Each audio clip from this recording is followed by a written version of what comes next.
एक और नया सवाल है आपकी स्क्रीन के ऊपर और जवाब सभी को देना है और एक बात का ध्यान रखना है, जवाब एकदम सही दिशा और दशा में होना चाहिए। चलो, सवाल आपके स्क्रीन के ऊपर लग चुका है और यहाँ लिखा हुआ है which of the following is an example of connective tissue. 4 तरह के टिश्यू होते हैं, आप सभी जानते हैं। एक टिश्यू को हम एपिथेलियल टिश्यू कहते हैं जो बेसमेंट मेम्ब्रेन के ऊपर बनते हैं और जिनका मेन काम प्रोटेक्शन का है। और इसके टाइप के अंदर जो है आपका सिंपल और स्क्वामस और सिंपल और स्ट्रेटिफाइड और स्यूडो स्ट्रेटिफाइड होता है।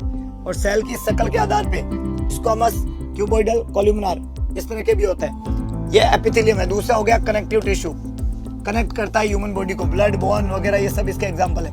और तीसरा जो है मस्कुलर टिश्यू में मसल आती है जितनी भी है, muscular tissue is the third one. और चौथा जो रहता है वो आपका नर्वस टिश्यू है, न्यूरॉन। नर्वस टिश्यू जो है वो फोर्थ वन है। तो यहाँ पे एपिथेलियम तो है नहीं, पूछा किसका है, कनेक्टिव का।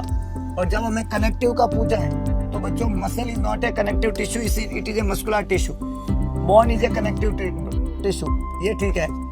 Epithelium is a epithelial tissue और nervous tissue is a nervous tissue. तो यहाँ पे एक हड्डी वाला जो कंसेप्ट है वही कनेक्टिव टिश्यू का है, बाकी वैसे भी कोई कनेक्टिव टिश्यू है नहीं। और एग्जाम्पल कनेक्टिव टिश्यू का ही पूछा है। ब्लड भी एक कनेक्टिव टिश्यू है, हो सकता है कई बार एग्जाम में आपको ब्लड भी मिले तो भी जवाब कनेक्टिव टिश्यू है, क्योंकि ब्लड भी एक कनेक्टिव टिश्यू है। तो यहाँ पे 93% बच्चों ने बी लिखा है, सही लिखा है, bone is a connective tissue.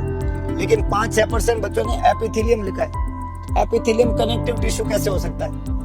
Epithelium तो एपिथेलियल टिश्यू है। तो करेक्ट आंसर बी बन जाएगा, bone is a connective tissue.